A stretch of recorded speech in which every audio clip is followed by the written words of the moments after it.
tous, on se retrouve aujourd'hui pour une nouvelle vidéo et c'est un update lecture où je vais vous parler de 4 de mes dernières lectures et on commence tout de suite. On commence par Unlawful de Amélie C. Astier et Marie Matthews en auto-édition qui est sorti le mois dernier si je ne me trompe pas. On est là dans une romance dans le monde de l'urbex. L'urbex c'est l'exploration urbaine, je vous laisserai un petit peu chercher, fouiner pour voir un peu plus ce que c'est en détail. Mais c'est de l'exploration urbaine sur des lieux, des endroits abandonnés. Et on fait la connaissance de Lennon. Lennon est un jeune YouTuber qui a une chaîne sur laquelle il fait des vidéos quand il part en exploration avec ses amis Sam et Wes. Et il décide de proposer un concours sur sa chaîne afin de proposer à quelqu'un de se joindre à eux pendant 2 mois pour faire de l'urbex autour du monde. Effie, de son côté, est une jeune femme un petit peu solitaire, je dirais, et qui vient d'apprendre une nouvelle qui lui donne envie, d'ailleurs, envie de profiter du moment. Et quand elle voit le concours proposé par Lennon sur sa chaîne, elle propose sa candidature sans être vraiment sûre que ça va le faire. Il se trouve que Effie va être choisie pour les accompagner pour faire de l'urbex autour du monde et donc ils vont partir tous les 4. Et je vais m'arrêter là pour le résumer. Ce roman, c'est une romance, certes, mais c'est surtout un voyage au travers du monde. On fait les urbex avec eux. Les filles Amélie et Marie en plus ont eu la bonne idée de nous faire un petit livret où on a des photos des endroits qu'ils vont visiter et ça permet une vraie immersion. Et du coup, je dirais que c'est cette immersion, ces recherches d'urbex, ces découvertes d'urbex qui sont en premier plan. Et puis ensuite, on a la romance qui va s'installer doucement, comme moi j'aime, entre Lennon et Effie. Gentiment, doucement, sans promesse. C'est vraiment une romance qui commence dans un cadre, on va dire, pas de sex friends, parce que assez rapidement, on sent tous les deux qu'ils ont une certaine... qu'il y a plus qu'une attirance l'un envers l'autre, qu'il y a aussi des pseudo-sentiments qui arrivent au départ et qui vont se confirmer au fur et à mesure des pages. Mais c'est vraiment l'urbex qui est mise en avant. J'ai beaucoup aimé leur histoire sur fond de non-dits, sur fond de secrets pour protéger l'autre et pas de secrets pour le blesser. J'ai trouvé ça assez joli parce que parfois un secret, c'est aussi pour protéger son entourage, même s'il y a un moment où il faut dire la vérité, on est là aussi pour protéger son entourage. Et puis, cette romance, elle est pleine de tension en quelque sorte, parce que Effie lutte, et puis quand c'est pas elle qui lutte, c'est Lennon, parce que Lennon, il veut pas d'histoire qui dure, il n'a jamais eu d'histoire qui dure, parce que pour lui, l'amour fait souffrir, et que, voilà.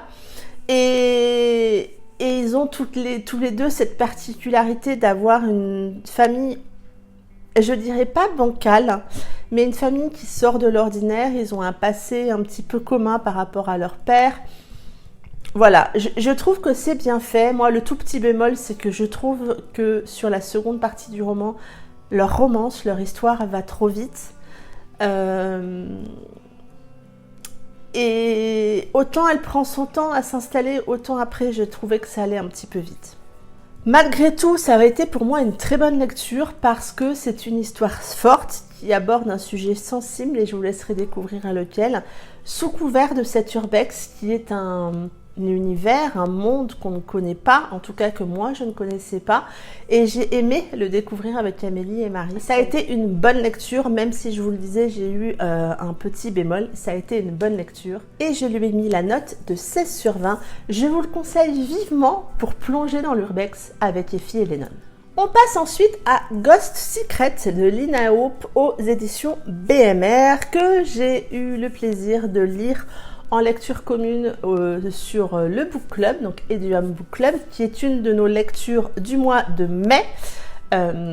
Et j'ai vraiment beaucoup aimé ma lecture. On fait ici la connaissance de Kurt et Jay-Z, qui sont deux êtres tourmentés, vraiment. La vie les a malmenés, la vie les a chamboulés, la vie a peut-être aussi détruit une part d'eux. Et je dirais que Kurt et Jessie vivent un peu comme ils peuvent. Kurt est un jeune homme déchiré, un jeune homme tourmenté, un jeune homme qui ne rebondit pas, un jeune homme qui ne cherche plus à avancer, mais qui a un espoir quand il croise cette jeune femme qu'il a déjà vue il y a 2 ans sur le campus. Il veut s'assurer que cette jeune femme est heureuse après ce qu'elle a vécu.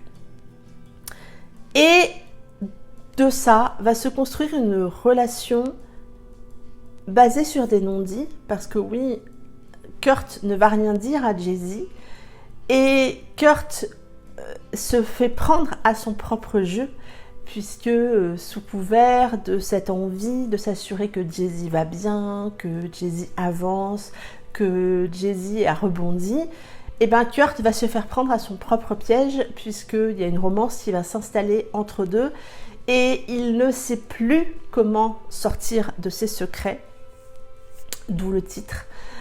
Et ça a vraiment été une bonne lecture pour moi. Ça n'est pas un coup de cœur parce que ils sont jeunes, parce que oui, il y a quelques bémols, mais ça a été une très bonne lecture. On est vraiment dans un schéma, je dirais, assez classique du new adulte au départ.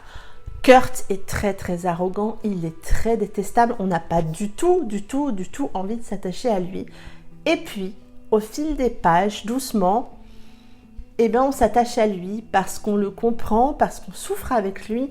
Vous savez que moi, quand les personnages ont souffert, ça me plaît parce que je trouve qu'on arrive à construire quelque chose de fort autour de cette personnalité, de ce ressenti. Et c'est ce qu'a fait Lina dans ce roman. On a quand même une histoire de reconstruction, une histoire de seconde chance qui est belle. Franchement, moi, je l'ai trouvée très très belle. Kurt, c'est un être complexe qui est difficile à comprendre. Et je pense qu'il ne va pas forcément faire l'unanimité sur un point, que je ne vais pas dire ici. Mais moi, ce point-là, je l'ai compris. Parce qu'il souffre tellement. Il est tellement englué dans sa douleur qu'il n'y a rien qui peut l'en sortir. Il n'y a personne qui peut l'en sortir. Et je pense que c'est dur. Je ne dis pas que c'est facile, mais j'ai réussi à le comprendre. Parce que oui, il est tellement englué dans sa tristesse qu'il n'avance plus. Et en face, on a une Jessie, moi, que j'ai trouvée extrêmement courageuse. Elle a rebondi, elle est repartie, pas zéro, mais presque. Et je trouve qu'elle fait tout pour s'en sortir. Certes, elle se protège beaucoup des autres, elle est très solitaire, mais elle est aussi très forte, lumineuse malgré tout, je trouve, parce qu'elle est comme ça, elle est naturelle, elle dit beaucoup de choses assez poignantes. Et moi, elle m'a plu, je l'ai trouvée, elle est pleine de joie de vivre, elle renaît quelque part et c'est beau. Ça a été pour moi vraiment une bonne lecture. J'ai beaucoup aimé cette histoire, j'ai particulièrement aimé Jacob, le meilleur ami de Kurt dans ce roman. Peut-être qu'on aura une histoire avec Jacob, j'adorerais vraiment beaucoup. Mais ça a été pour moi une très belle découverte de la plume de Lina Aube, j'ai vraiment beaucoup aimé. Elle a une plume fluide, une plume assez incisive quand même. Moi, ça m'a plu. J'ai accroché très vite à l'histoire, on avance, c'est très addictif, c'est assez rythmé. Enfin, moi, c'est juste comme j'aime. J'ai vraiment beaucoup adhéré à sa plume. Ça a été une très bonne lecture et je lui ai mis la note de 17 sur 20. Et je pense que je vais continuer à regarder les écrits de Lina. J'ai ensuite enchaîné avec Promets-nous de Julie Bradfer aux éditions Nisha, qui est un des finalistes du prix du jury, et donc je voulais découvrir cette histoire. Quand je l'ai commencé, je vous avoue, je ne savais pas trop à quoi m'attendre. Je savais qu'on était dans un schéma que j'aimais bien, avec des personnages qui s'étaient connus enfants et puis qui se sont perdus de vue et qu'on retrouve après. Et donc là, on est vraiment dans ce schéma-là. On fait la connaissance de Tess qu'on découvre vivant dans les rues de New York depuis 2 ans, je crois. Tess, elle n'a pas eu une vie facile, elle a été élevée en foyer et puis arrivée à sa majorité, elle n'a pas pu rester en foyer. Et depuis, elle fait tout pour s'en sortir, mais elle n'arrive pas à joindre les deux bouts. Elle a un petit boulot dans une piscine, mais qui lui permet juste de manger, un peu de survivre, mais pas de se loger, donc elle vit dans les rues de New York. Et puis un soir, sous une pluie torrentielle, une main va se tendre, cette main c'est celle d'Emily, qui va la faire monter dans un appartement, qui va lui proposer de l'aider. Et il s'avère qu'Emily est la sœur de Aaron. Aaron était en foyer avec Tess il y a quelques années et ils se sont séparés tous les deux assez brutalement, qui a laissé des lourds dégâts entre eux. Et donc la rencontre entre ces deux-là, ou la re-rencontre, va être explosive. J'ai vraiment adoré cette histoire parce que déjà, comme je vous le disais, on est dans un schéma que moi j'aime. J'aime découvrir les personnages enfants et puis les retrouver après, comprendre pourquoi ils se sont séparés, comprendre un peu comment ils ont survécu à cette séparation et voir comment ils se retrouvent, voir si ça remarche ou pas. Et vraiment, c'est un schéma qui, moi, me plaît beaucoup qu'on a ici. Et puis là, on est dans cette problématique d'enfants qui ont été abandonnés, d'enfants qui ont grandi en foyer, d'enfants qui se construisent un peu comme ils peuvent au moment de l'adolescence dans ces foyers, d'enfants qui créent des relations extrêmement fortes entre eux et qui vont à un moment devoir peut-être être séparés, c'est le cas ici. Et du coup, au moment de ces retrouvailles, j'ai vraiment aimé les craintes de chacun. J'ai trouvé que c'était fondé, que c'était dur, que c'était compliqué, mais que c'était cohérent. Et puis, on est dans une belle construction de l'histoire entre des chapitres qui alternent entre passé et présent. J'ai trouvé que ça rythmait bien l'histoire, que ça dévoilait doucement ce qui s'était passé parce qu'on se fait des milliers de suppositions et qu'on découvre doucement avec ce qui s'est passé dans le passé pourquoi ils se sont séparés. Et puis j'ai été extrêmement choquée, outrée, énervée de tous ces mensonges qui ont été autour de ces deux enfants, de ces deux adolescents, de ce qui était en pleine construction. Mais si vous saviez à quel point ça m'a agacée, et c'est poignant, ça vous prend les tripes parce que vous vous dites et s'il n'y avait pas eu ça, est-ce que tout aurait été différent? Et j'ai vraiment trouvé ça fort en fait, ce sentiment que ça m'a créé. Ça m'a vraiment, j'étais vraiment très révoltée au moment où j'ai lu ce passage-là et je trouve que ça amène de l'intensité au roman. Et puis on a deux personnages quand même qui sont extrêmement attachants. J'ai trouvé Tess dans ce roman particulièrement attachante. Elle a tellement souffert, elle a tellement... ça a tellement été dur pour elle, ça l'est encore aujourd'hui. Il y a eu tellement de conséquences à tout ça pour elle que je trouve qu'elle est extrêmement poignante et on s'attache beaucoup à elle. On souffre avec elle, on a peur avec elle et moi ça m'a vraiment beaucoup plu. J'ai trouvé la plume de l'auteur, je ne connaissais pas du tout, j'ai trouvé sa plume très fluide, c'est très addictif, c'est poignant, c'est vraiment poignant la façon dont elle décrit les situations, dont elle construit son histoire. Moi, ça m'a beaucoup plu. Je lui ai mis la note de 17/20 et ça a vraiment été une très bonne lecture. Et le dernier roman dont je vais vous parler aujourd'hui, c'est Summertime, le tome 1 de Season Song de Fleur Anna et Jacinthe Canet en auto-édition, qui a été pour moi une relecture que j'ai fait avec Kala Katlov.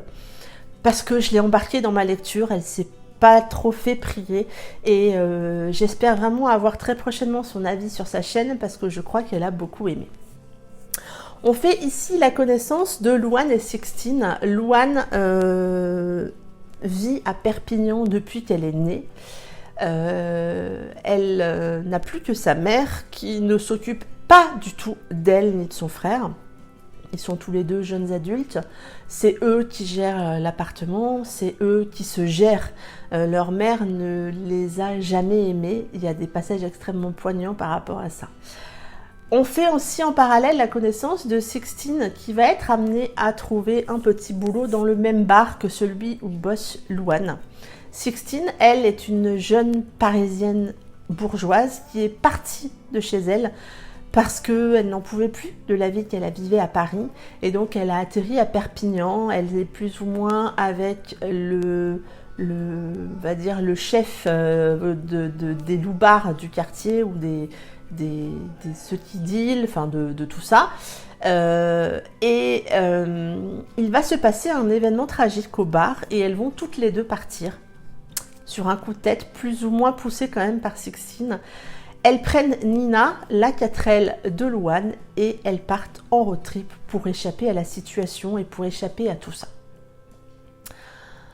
C'est une relecture qui m'a autant emportée que la première fois. Pourtant, je savais la fin et j'ai tout adoré. Parce que ce road trip entre ces deux copines, c'est une naissance, elles se découvrent l'une et l'autre, elles se découvrent elles-mêmes, elles s'apprivoisent, elles se lancent des défis, j'ai trouvé que toutes les deux, elles apprenaient la vie, elles apprenaient à se connaître elles-mêmes. On découvre Louane qui était jusque-là très renfermée, qui n'était jamais partie de Perpignan, qui n'osait quasiment rien. Et sous l'impulsion de Sixtine à ses côtés, elle va oser tout simplement, elle va vivre tout simplement, elle va s'ouvrir tout simplement. Et moi j'ai beaucoup aimé ça. Et puis à côté on a Sixtine qui va être finalement un petit peu chamboulée par cette jeune femme à côté d'elle qui avait peut-être une vie un peu rangée et qui se contentait de peu, et ça va un petit peu la chambouler.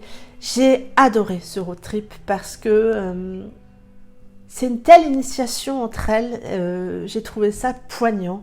Et puis bon, je vais pas vous dire la fin, je vous l'ai dit jamais, je vous spoil jamais, mais voilà, vous avez des romans qui sont extrêmement poignants sur la fin, ce roman en fait partie.